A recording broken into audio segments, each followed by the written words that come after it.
Hey everybody. So I've been getting some questions about what program I use and what's a good program to play old formats on.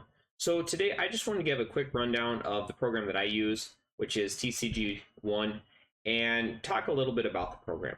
So starting off here, and I'll put the link down in the description, the website is www.tcgone.net, and it's a program it's really easy to play on. It's 100% free, and it's really popular among the old format community in general and players that played back in the day. You'll see Jason Klaczynski on there a lot, Alex Bersario, Cena, James Arnold, myself, just a whole lot of older players, and you're also getting a lot more newer players that want that introduction to the past formats.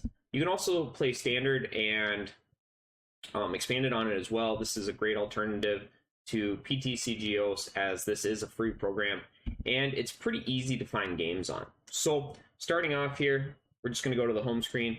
You'll have to go ahead and create your account. Pretty standard. I think you just need an email address that you verify and go through the steps on. I obviously already have mine, so we're going to go over here to play game.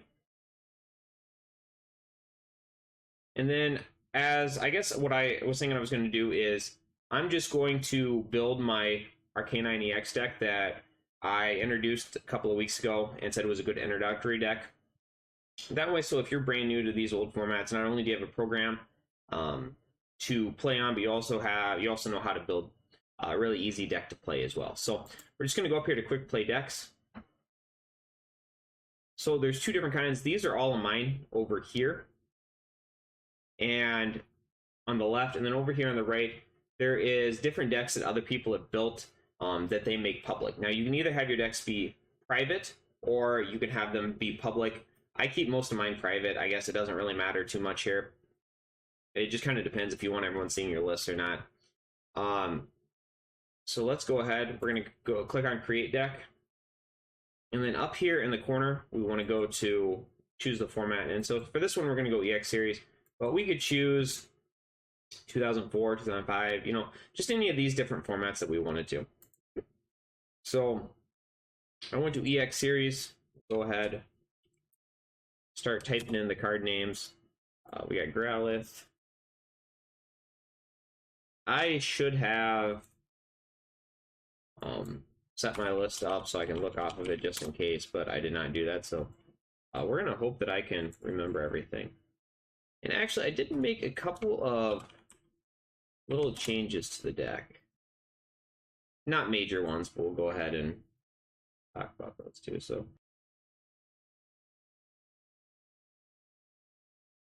a couple of things I want to mention here is when you want to add a card, you click on the card and then you hit the green button and how many copies of it you want. So if I wanted 4 copies of Rockets Admin, I'd click the button 4 times. If I wanted to go down to 3 Rockets Admin, I'd click the red button.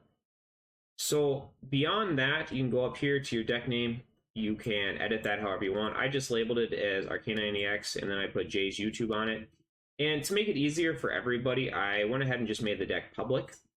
When you're done with the deck, go ahead and click on Save. But if you're brand new and you just want to play the deck that I just built here, all you have to do is go to Quick Play Decks, click on My Deck, click on Play This Deck, and that'll automatically add my deck to your inventory. And anytime you want to jump into a game, you're ready to do so.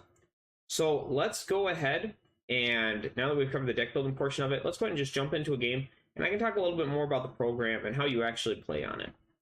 So we're going to go up here to create custom game. We're going to choose EX Series, and then the deck we just built, Arcanine EX, from Jay's YouTube. Create the game. Before we jump into a game here, I do want to quickly discuss the changes I made to the deck. I ended up dropping the 1/1 Houndoom line for a couple of different reasons. Starting off here, in all my testing, I found that players are getting a lot better at playing around Houndoom. They're a lot more conscious of their bench size, and playing a 1/1 line, it was not always the easiest to get out, especially in this turn 2 style focused, where you're focused on getting the Arcanine EX out as quickly as possible. The Houndoom always kind of takes a back seat to that. Going along with that, when this format first started, turn 2 decks dominated the format. I've won, I think, 5 of these Sunday tournaments playing turn 2 style decks. And I started to come to this realization that it wasn't going to take long for players to figure this out, and they were going to start trying to run some sort of safeguard counter in the deck. And a couple of different reasons on that now is I feel like the meta is a lot more diverse, and playing a strong safeguard counter is not going to be a good idea anymore when you start playing against Dragtrode and Gardevoir and all these decks that can easily play around a safeguard counter. It's not nearly as strong as when you're going into a tournament playing against turn 2 style decks for a majority of your rounds. The other reason is players have gotten a lot better at playing this format. Players have more experience. Deck lists are more available now than they used to be. And the overall caliber of players is starting to raise a little bit. I felt like when I had the Houndoom line in there, or when I added the Houndoom line at first, I felt like I would be able to play around somebody who did play a safeguard counter, and I felt like I could more easily win games that maybe I shouldn't have been able to win just by outplaying them. And as players have gotten a little bit better, I've kind of come to realize that if anybody is playing any sort of dedicated safeguard deck, regardless of the Houndoom or not, I'm probably not going to win that game, especially as they get more experience with the format and playing against a wide variety of decks. So ultimately, I just dropped the Houndoom line. I ended up playing a 1/1 Giraffe Rig. A single copy of Giraffe Rig for a couple of different reasons. One, obviously, Jirachi is very popular in the format. And then second of all, the Foresight attack is absolutely disgusting. Especially in the later stages of the game, if you're giving up your prizes 2 at a time, it's not uncommon to find your opponent at 2 prizes where let's say they've knocked out 2 Arcanines, and then they have to take out 1 final EX to win the game. It's very easy to send that Giraffe Rig up and not worry if it gets knocked out or not. And on top of that, when you admin your opponent to a small hand size, let's say 1 or 2 cards, and then you Foresight them, you can basically guarantee your opponent's just not going to draw anything. And unless they got a really good supporter off of those 1 or 2 cards, they're probably not going to win the game. I have won numerous games with Giraffe Rig that I had absolutely no business winning just because I admin my opponent to 1 or 2 cards and simply made sure they were not going to draw anything while I ran through whatever they had. The other thing I added was a Crystal Beach. The 1 copy of Crystal Beach may look a little bit unusual, but I honestly do like it in the deck. I don't really have anything against playing 5 stadiums, especially in a deck that can afford to play it. The most damaging stadiums in the format are going to be Crystal Beach, Cursed Stone, and then Desert Ruins, and we played 2 out of the 3 in our deck. And the basic idea with it is that we are going to be able to find a stadium that's going to hurt the opponent more often, and then we are going to be able to ultimately end up winning the stadium war, as most decks only play 3 or 4 counters. And since a lot of decks in the format try to take advantage of Poland's cast form, and they try to take advantage of a lot of the really strong powers in the format, there's a pretty good chance that inevitably not only are we going to have a stadium play that's going to hurt them, but eventually we are going to win that stadium war and lock something in that's going to be just absolutely devastating for them. So those were the changes, and let's go ahead and just jump right on into a game. Alright, so we're just going to go ahead and jump into a game here. To select my Pokemon, I just click on it, whichever one I want to be active. Go ahead and just click on the Growlithe. If I had a bench, anything to put on the bench would give me that option, but I don't. And it says we'll go first here. So we're playing against a Walrein deck. This is not a great matchup for us, obviously, him being a water type and us being weak to water, but we do have the turn 2 Arcanine with the energy here. I'm going to go ahead, just throw that fire energy down. There might be a point in the game where our 1 Crystal Beach will come into play. And I also want to bait out any stadiums you might have here early. So we'll go ahead and throw down the Cursed Stone, and then just throw out that Body Slam. That is going to set us up for a knockout on the following turn with the Arcanine EX. As long as we can find that fire energy. Opponent is going to go ahead, play the Hold-On Mentor. So this is not going to be a quick turn 2 game, unfortunately, for us. He is discarding the Walrein EX, so this might be the item lock deck that we've seen. Ironically, our body could come in real handy against these Spiels. Alright, so we go ahead, we do have the Arcanine EX. Fire energy here. Now, I do have a couple of different options Adminning here to a new hand size seems good, but I do want a little bit of follow-up play here, so we are going to do the Mentor, it's kind of the Marys. We want to start building that second Arcanine EX, just in case here. Check for our prizes here.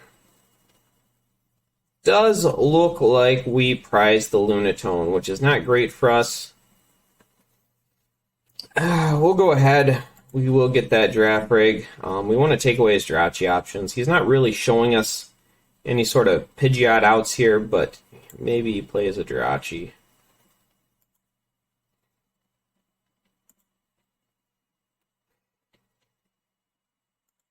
You know, on second thought, to be a little bit safer, we'll probably just hold that draft rig just so we don't give him a good POW target. Then we'll go ahead and overrun here. 20 on the bench Spiel. Grab that hole and last. Probably a good thing we held the draft rig at this point.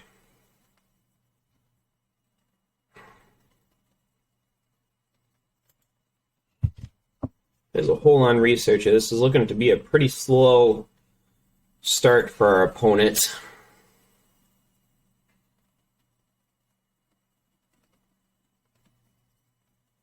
And I'm sorry, I should have clarified here a little bit more. To play a card, we're just going to click on it.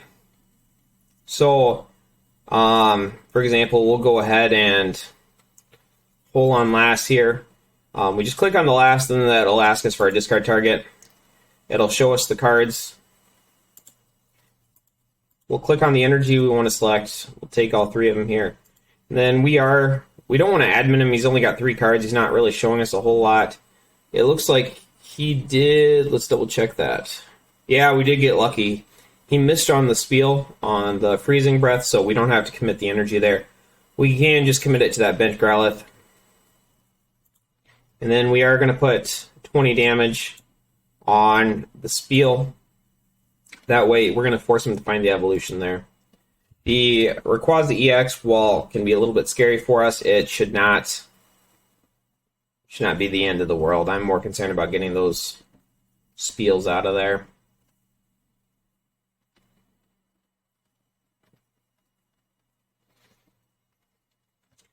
You will see chat over here on the left. I could type and say stuff to him if I really wanted to. But the main thing that I am seeing is I'm going to be looking for just what he played. Did he play a supporter last turn in case I missed it? What attack did he use?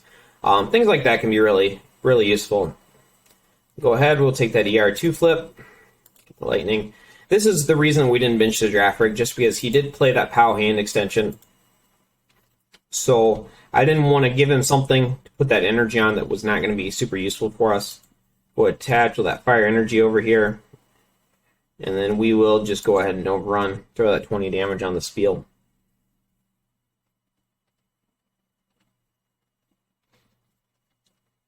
Where he commits his energy is going to have a pretty big deal on how we play our next turn. So he did go ahead and look like he had a lot. He did scoop to us here, so we'll throw out the GG. Just kind of a rough start for him, and it ended up paying off for us here. So that was just a kind of a quick little breakdown on how you play a game with TCG One. So once again, I just want to say the site is 100% free. It is probably one of the best programs I ever used. However, if you do join the site and you do enjoy it and you do feel like you want to help contribute to the site, I do want to mention they have a Patreon link down below where you can donate. And I think he's got some plans. I'm not sure who runs the sites, but they've got some plans to add additional sets and additional formats. And I think when they get the funding for it, or when they've got the free time, and I think the funding helps with that they will add those. Right now, they take it up to 2007. I'd love to see a 2008 on here, a 2009, 2010, 2011 format. I think there's a lot of really great formats I'd love to see them add. And then, like I said, overall, the program is great. There's some little things here and there, but I think all of that just kind of gets smoothed out with time. But for a 100% free program, I think it is absolutely outstanding. Beyond that, if you enjoyed the video and you want to see more content like this in the future, you want to see more deck profiles, more in-game strategy talk, please like the video and subscribe to the channel, as that really helps me out a lot. It's been really exciting to kind of see the channel grow over the last month or two that I've had it, and I'm just excited to see where things go in the future. So I'll catch you in the next video.